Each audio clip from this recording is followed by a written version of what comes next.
large corporations right now are still trying to wrap their brains around kind of the legal aspects of what's going on, and they're dealing with legacy systems. So we don't realize how much, like, if you could remove all those barriers right now, we could automate most of recruiting. To be completely honest, I don't want to be hired into a department that hasn't gone through the change. With AI interviewing, I mean, I listened to an interview the other day that the person stayed on the phone for 85 minutes and was laughing with her. Everything that is being evaluated right now will completely flip the workforce. Like, you've got to just take it apart and start over. I don't know exactly where that will lead the roadmap in the future. I don't think I've been there long enough to speak for our founders on that yet.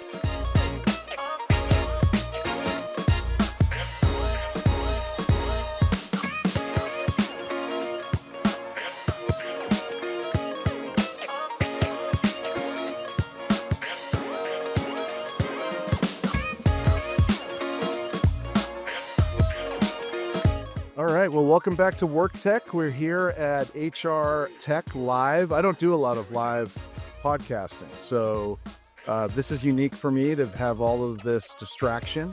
And I'm excited because my guest for this episode is a friend and colleague that I respect immensely, someone who's been in the industry a long time in a couple of different roles, and is currently at one of the exciting new AI startups that's disrupting everything. So this is a better place to check in with Jeremy Roberts. Welcome, Jeremy. Thank you for having me. I'm excited to be here. Yeah, I'm glad this worked out.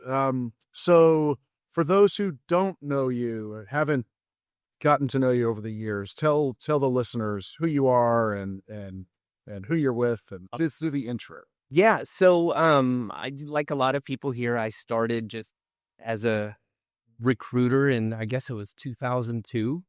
I was recruiting in healthcare, and then I did retained an executive search for a long time. I was at Korn Ferry, Future Step back in the day, and then transitioned into government contracting. I worked with Raytheon and then Honeywell.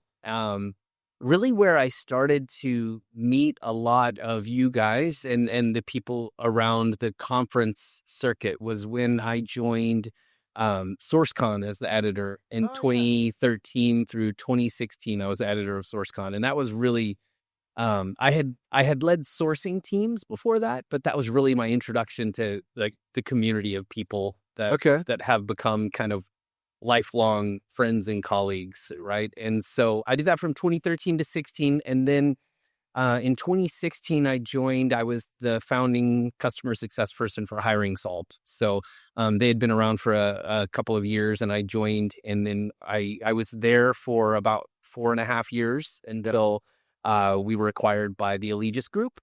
And that's right. Allegis acquired Hiring Salt. I knew they were acquired. I couldn't remember. Yeah. Okay. And so that was fun. That was the people aggregator movement, so you see the remnants of that all over the floor today. And it's your fault. Someone pitched it to me like it was new today, and I just listened. I was like, well, that's cool. Wow, that's a lot of data, right? But and you match candidates to jobs. Wow, So I did that, and then in 2020, I was let go from Hiring Salt post-acquisition, and so I kind of bounced around for a couple of years. I worked at Seek Out for a bit, which I loved that, and then I did some solution design work for an RPO, but then I landed as a sourcing leader at JP Morgan. So I had a team of 100 people at JP Morgan sourcing globally. So that was my biggest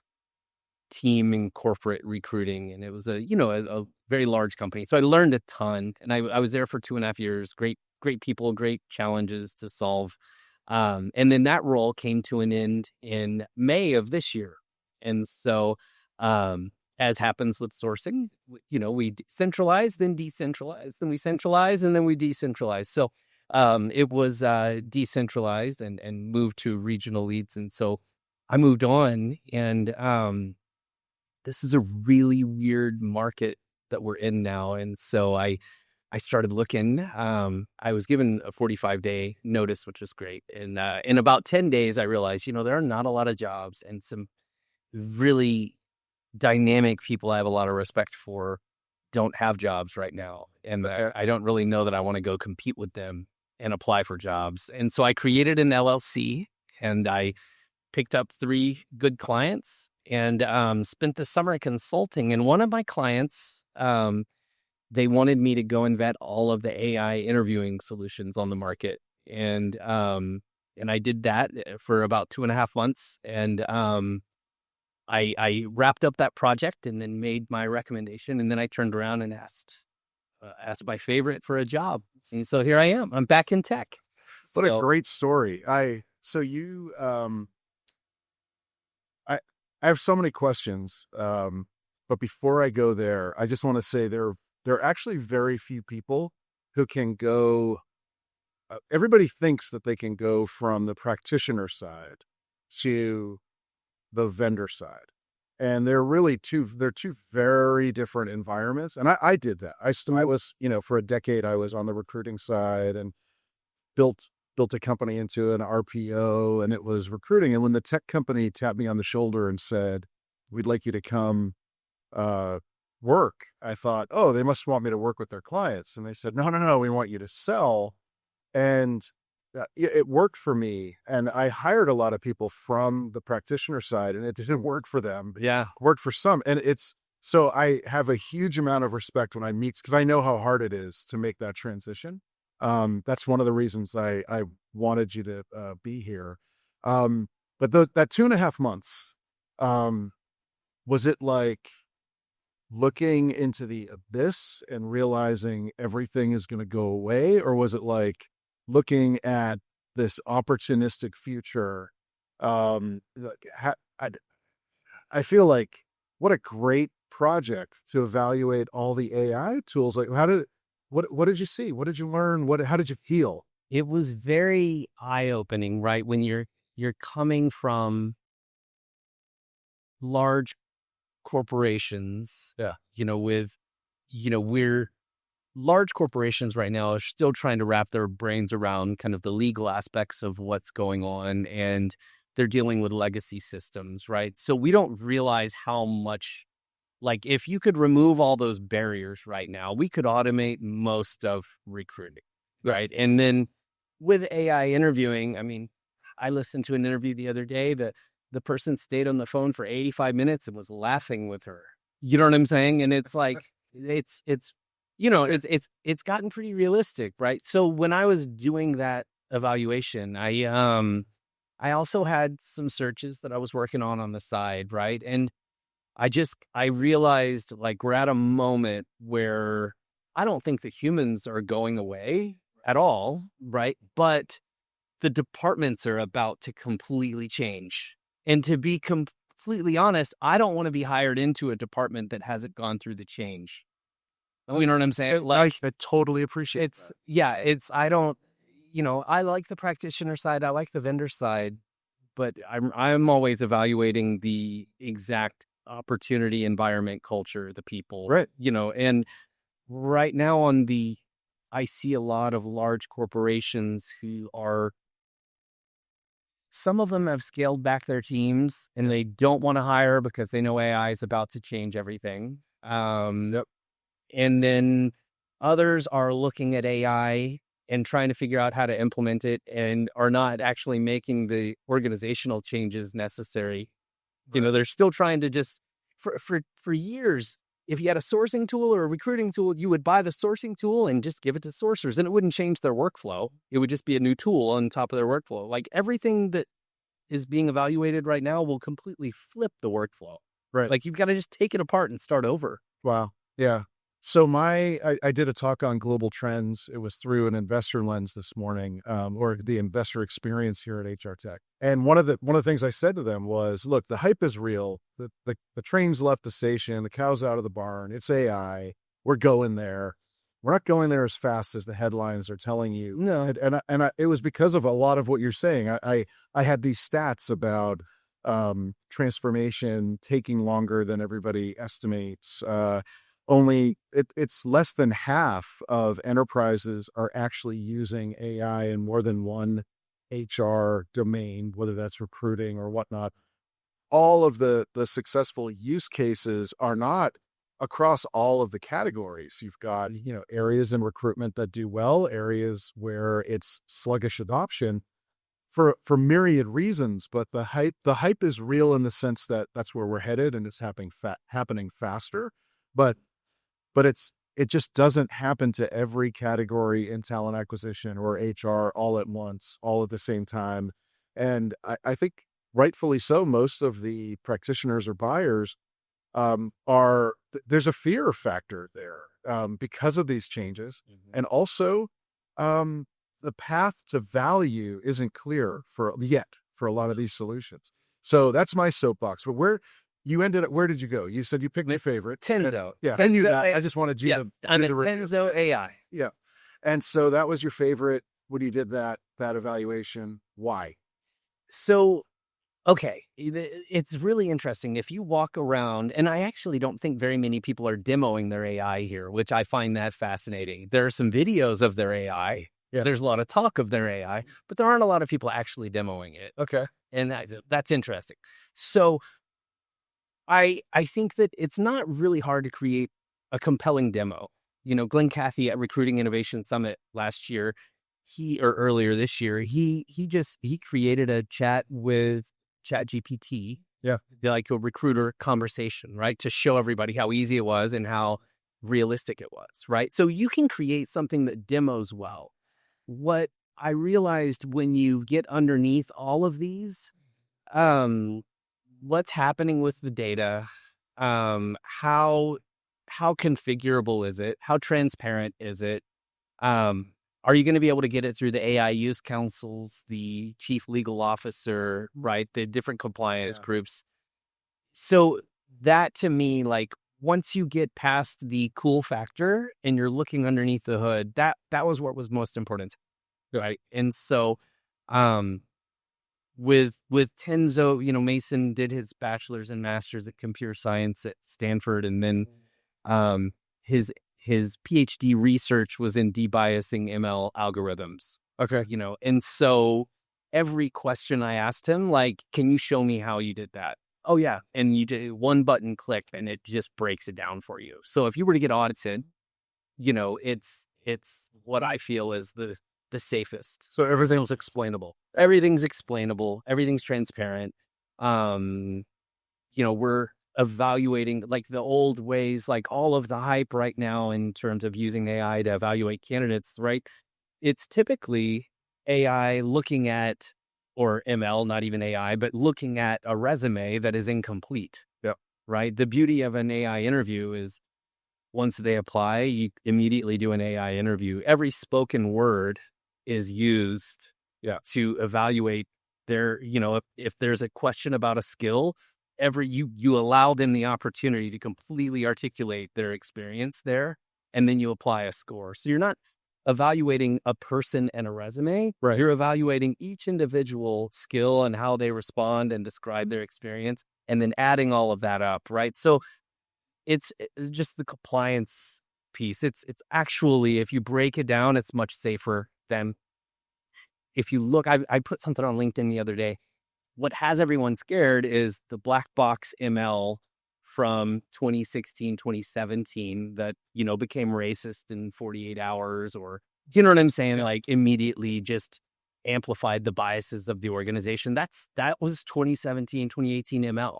Like the new LLM models, if built correct, if used correctly, leveraged correctly, are not going to do that, right? Some people are still doing it the wrong way. I'm not saying just blindly trust what you see today. But yeah, I just, once I dug in and kind of saw that difference, it was just obvious. And Tenzo is, we've talked about the evaluation of candidates, the interviewing of candidates. Is Tenzo finding candidates or more focused on sifting the funnel that's coming into the organization? We can do both. Okay. We have not, it's not hard to have a database of 600 million and match email addresses to them. We have not done that at this point. We do. That was another thing when I was looking at Tenzo. I was like, well, what about if we've got 2 million people in our database? And he's like, oh, watch. and it showed me a sandbox where it's done, right? So we do connect to all past applicants so we can rediscover. But right now it's inbounds and then past applicants. Do customers look at Tenzo, or prospective customers look at Tenzo and think about this sitting on top of an ATS, or is this replacing an ATS? No, we're not an ATS, so we integrate with Okay. anyone at this point, right? Basically, um, it's really for the just initial screens, and no plans to be an ATS at this point. Right. So, And so you're integrating with the ATS, you're doing the initial screen. How far does it go? I'm asking for everyone that hasn't seen Tenzo. And I know you'll be pitching in the Pitchfest. yes, Mason. Yeah, your founder tonight. That's the final round, and so we'll see how that goes. I've been so impressed with all the founders, and I've already been impressed by Mason Wolf, so I expect good things tonight. But for those who don't know Tenzo, how do you articulate sort of how it fits in the air quotes stack? Yeah. So it does the AI voice or video interview. Typically it's very front end of the funnel. We want to get as much context about every candidate and save that for you. While it's doing the interviews, it's creating a score. You can have it set so that if the score is at a certain threshold, we'll go ahead and schedule the next meeting. Yeah. And that could be with a hiring manager or with a recruiter, right? So we have some organizations that, if it's a retail organization, for example, they could get set up with the store manager immediately, right? So we could skip recruiting. One thing you didn't ask about that is interesting. I think the assumption is it's really good for a high volume, and it is good for a high volume. But I think that might be more what most leaders are willing to experiment with. Right. It's actually, I've created some interviews and seen some really good interviews with candidates, making $200,000 to $300,000. You know what I'm saying? Like it is good enough. I think the demo you did for me, I think my perspective is based on that demo. It was more knowledge work. We didn't really look at the high volume. So that one of the things I said today was we've got all these use cases that have come out of high volume. That's a well-trodden path at this point very quickly. It's not that big of a leap to go to knowledge work. You don't do it the same way. You don't treat candidates the same way. You don't have the same process, but the underlying foundation of experience assessment, you're assessing something different, but moving through the process is the same. So that's an interesting thing, that if you have the ability to demonstrate both, I think that is where the platforms are. We've already seen a couple of acquisitions in high volume. I think the ability to own high volume and then apply the same approach, AI forward approach, in knowledge work is what's going to set. What does the roadmap look like? I should disclose that I've only been with Tenzo for 6 weeks, right? Okay. Right. And I think we're incredibly focused on doing what we do right now, the AI voice and video interviewing, extremely well. Yeah. But I think it would be naive to not just say that once you're working with a client and you understand that client and you have all of their context, there's so many things that you can do for a client in terms of automating different parts of the process. Like, you got OpenAI creating a consulting division. You know what I'm saying? So once we're working with a client and we understand their workflow, they will ask us to do things. And, for an engineer who can create something like this, those are simple asks oftentimes. Right. And so I've heard a lot of yeses to things that are not advertised. Right. But I don't know exactly where that will lead the roadmap in the future. I don't think I've been there long enough to speak for our founders on that yet. Oh, that's fair. I appreciate that. But it does strike me that given where you're focused right now, there's such rich data coming through, both the data itself, who they are, what they do, their score, but also then the behavior, what the candidate's behavior was in an interview, what you learn about the candidate outside of the job they're being considered for, and then also the organization's action that was taken. That creates almost, that's a great place to be if I were thinking about CRM and re-engaging and running campaigns and you could do personalization at such a mass scale. You could have 150 candidates for the same engineering position all get a different message about the same job based on how they interacted in the last 6 months with the organization. Oh, and just organizing check-in calls with different employees already. Hey, how are things going? What do you like? What do you not like? What would you like to do in the future? You know what I'm saying? Like, you can imagine all the different things that can be done with this type of platform. Yeah. So. Oh, well, that's great. That's great. So, what's your role there? Yeah. So, I love it. I mean, it is really almost identical to when I entered Hiring Solve. So we have two very smart founders. One is CTO, and then one is a very effective sales-oriented CTO with an engineering background. Okay.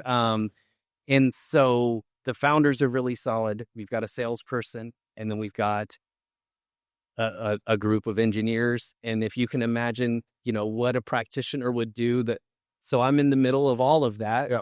And what I say is, if it takes an engineer away from engineering and a salesperson away from selling, I should probably be doing it. Oh, okay. And so my title is Founding Customer Success Lead. And that includes industry partnerships, relations, if there's a marketing message that goes out, I'm helping with that, pre-sales, engineering. So just basically anything that kind of an industry person would be able to contribute to there in the middle. It sounds like a little bit of product marketing, given, you don't have tons of chefs in the kitchen right now. And so, how do we message around this? Mm-hmm. What's the real value for the organization? That's an exciting. And just articulating client needs for the engineers and then reviewing the solution and taking them back, right? So everything in between clients and our engineering and sales is kind of where I'm playing. Yeah. I'll tell you what, one of my favorite times was when we were scaling Brass Ring from like 0 to 50 million. And there was a long haul where it was just, I was running global sales and we had a head of engineering and we made all those decisions. Yeah. No, and it's like, that's the thing that's so much fun, and it's important when you're in that environment that, like, you're surrounded with really smart people, but they're humble and curious, and that when you ask why, Tenzo, that's it. You know what I'm saying? Like they ask the right questions, they want to do the right thing, and they're, they want to know what works. Yeah. Right. So there's humility there with the knowledge. So it's great. Yeah. Well, I'll tell you, Jeremy, this was great. It was what I was hoping to learn, hear more about your story. I love the trajectory of your career and what you've learned and how you're applying it at Tenzo. And I wanted to learn a little bit more about Tenzo. There's no conflict here. I do not cast a vote in the Pitchfest. So. Oh, that's right. But it'll be interesting. I'm very curious to see the presentation later today. And thank you for doing this. Thanks for having me. Yeah. And thanks for what you do. It's awesome to have somebody that digs so deep into our space. So it's like I was telling Mason when I first introduced you, I was like, it's like if HR Tech had a tech crunch, it would be George. Oh, he's the guy that goes deep on the actual funding side, not just the tech. So. Yeah. Oh, thanks for that. I appreciate that. And I want to thank everybody who's listening, anybody who's watching, wherever you are. And I want to thank HR Tech and our Work Defined Network for creating this opportunity. Thanks all. Until next time.